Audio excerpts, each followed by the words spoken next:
എല്ലാം ജഗജില്ലാടി കുട്ടികളാണ് ഇവിടെ വരുന്നത് അല്ലേ? അതെ, പൊളിച്ചടുക്കുകയാണ് ശരിക്കും.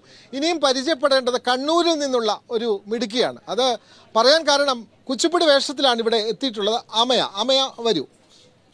ഇത് കുച്ചിപ്പുടിയുടെ വേഷമാണ്. പക്ഷേ മോഹിനിയാട്ടം മത്സരമുണ്ടായിരുന്നു, കൂടാതെ പഞ്ചവാദ്യവും ഉണ്ടായിരുന്നു. വളരെ വെറൈറ്റി ഇനമാണ്. മോഹിനിയാട്ടം വേഷത്തിൽ നിന്ന് പഞ്ചവാദ്യം കൊട്ടിക്കയറി അല്ലേ?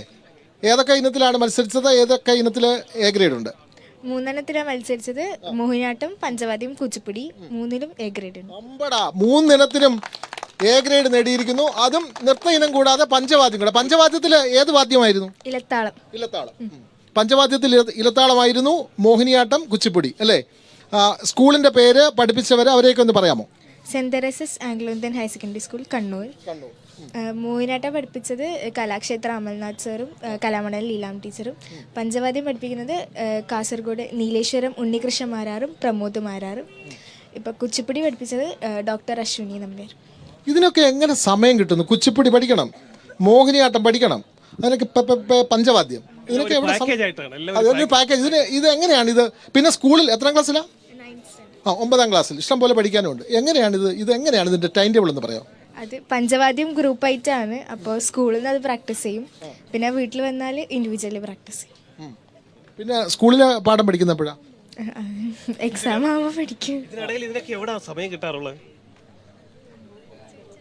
അത് അങ്ങ് നടക്കുകയാണ് അല്ലേ? ഒരു ഒഴുക്കിനൊത്തങ്ങ് പോവാണ്. അപ്പൊ ഇനി ബാക്കി നമുക്ക് കുച്ചിപ്പുടി ഇനത്തിലേക്ക് പോകേണ്ടതുണ്ട്. കുച്ചിപ്പുടി ഇനമാണ് അവതരിപ്പിക്കുക. ഇനി ഏതെങ്കിലും ഇനത്തിലുണ്ടോ? കഴിഞ്ഞു. നാളെ വീട്ടിലേക്ക് മടങ്ങുമോ? ഏതെങ്കിലും പരിപാടിയെല്ലാം കാണുന്നുണ്ട്. അപ്പൊ അത് കഴിഞ്ഞിട്ട്. കലോത്സവത്തിൽ എത്രാമത്തെ തവണയാണ് വരുന്നത്?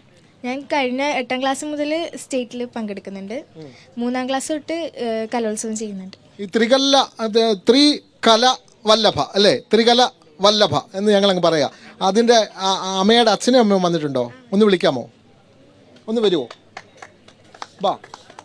കാരണം ഈ കുട്ടിയെ ഇത്രയും പഠിപ്പിക്കുന്നത് അത് വലിയ ഒരു റിസ്ക് തന്നെയാണ്. കാരണം നൃത്ത ഇനങ്ങൾ തന്നെ 2, കുച്ചിപ്പുടി, മോഹിനിയാട്ടം, അതുകൂടാതെ പഞ്ചവാദ്യം. വളരെയധികം പ്രാക്ടീസ് വേണ്ട ഒരു വാദ്യ രൂപമാണ്. അപ്പോൾ അത് പഠിപ്പിക്കുന്ന അച്ഛനൊരു ബിഗ് സല്യൂട്ട് ആദ്യമേ തരുന്നു. അച്ഛൻ്റെ പേരൊന്ന് പറയാമോ? സല്യൂട്ട് തന്ന നന്ദി. കാരണം ഞാൻ ഒരു പോലീസുകാരനാണ്. ശരി. ഞാൻ കണ്ണൂരിൽ ടൗൺ സ്റ്റേഷനിൽ വർക്ക് ചെയ്തുകൊണ്ടിരിക്കുകയാണ്. ഇവിടെ 3.5 വയസ്സ് മുതൽ പഠിക്കുന്നുണ്ട് ഡാൻസ്. പിന്നെ 7ാം ക്ലാസ്സിൽ UP ഉള്ള സമയത്ത് ജില്ലയിൽ 3ഉം ഫസ്റ്റ്. കുച്ചിപ്പുടി, ഭരതനാട്യം, മോഹിനിയാട്ടത്തിന് ഫസ്റ്റ് ആയിരുന്നു. മോള് NCC സ്കൗട്ടൊക്കെ ഉണ്ടോ? ഇല്ല, ഓള് പിന്നെ ലിറ്റിൽ കൈസിൻ്റെ അതൊന്നുമില്ലത്. അതുപോലെ അവളെ അനിയത്തി ഇക്കൊല്ലത്തെ UP ജില്ലാ കലോത്സവത്തിൽ കുച്ചിപ്പുടി, മോഹിനിയാട്ടത്തിന്. കുടുംബപരമായിട്ട് എങ്ങനെയാണല്ലോ. മോടെ ഇന്ന ഏതൊക്കെയാ? കുച്ചിപ്പുടി, മോഹിനിയാട്ടത്തിൽ ഫസ്റ്റ് ആയിരുന്നു. ഭരതനാട്യത്തിൽ സബ് ജില്ലയിൽ എത്തിയിട്ടുണ്ടായിരുന്നു. മോടെ പേര്? അന്മയ S. ഇനിയിപ്പോ സ്റ്റേറ്റിൽ വരണ്ടേ?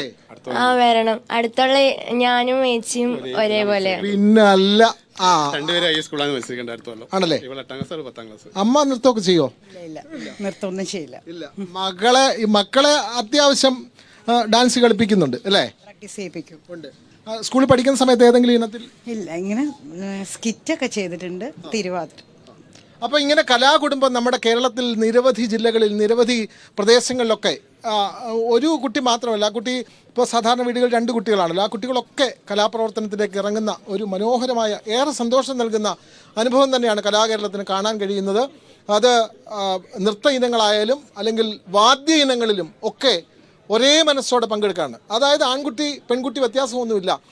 പണ്ടൊക്കെ അങ്ങനെ വ്യത്യാസമുണ്ടായിരുന്നു. പഞ്ചവാദ്യത്തിലൊക്കെ ആൺകുട്ടികൾ മാത്രമായിരുന്നു, നൃത്ത ഇനത്തിൽ പെൺകുട്ടികൾ മാത്രമായിരുന്നു. ഇപ്പം നൃത്ത ഇനത്തിൽ നിരവധി ആൺകുട്ടികളെ കാണാം. പഞ്ചവാദ്യം പോലുള്ള ഇനങ്ങളിൽ നിരവധി പെൺകുട്ടികളെയും കാണാൻ കഴിയും. അപ്പോൾ ഈ കലയ്ക്ക് ലിംഗഭേദമൊന്നുമില്ല, ഭാഷാഭേദമില്ല, മതജാതി ഭേദമൊന്നുമില്ല.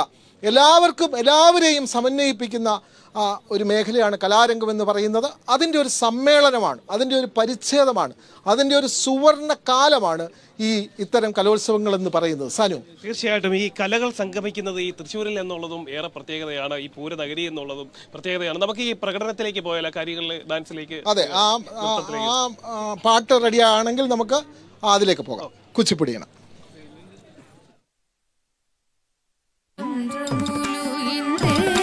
അവ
మంత్రము అర్జునుడు ముంకిట విష్ణు మంత్రము మోకిషుకుడు పడించే ముంకిట విష్ణు మంత్రము మోకిషుకుడు పడించే వెంకటమైన కునప్పే వెంకటేశు మంత్రము వెంకటమైన కునప్పే వెంకటేశు మంత్రము అన్ని మంత్రములు ఇంతే ఆవహించెను